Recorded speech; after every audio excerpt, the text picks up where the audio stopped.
و ای انسان هایی که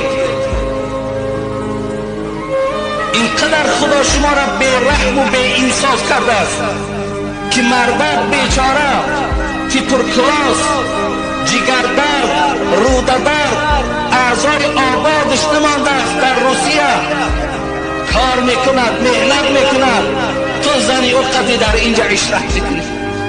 همین ایمانداری است.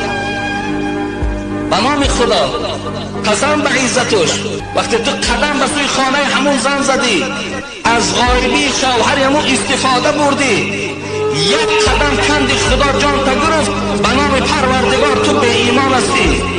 یک قدم زدن ده تو ایمان نداری. چگونه حبیب خدا گفت القمیص من رأسی، چگونه لباس آدم بدر میکند بدنش به لباس میماند، همچنان قدم تو را به ایمان میکند.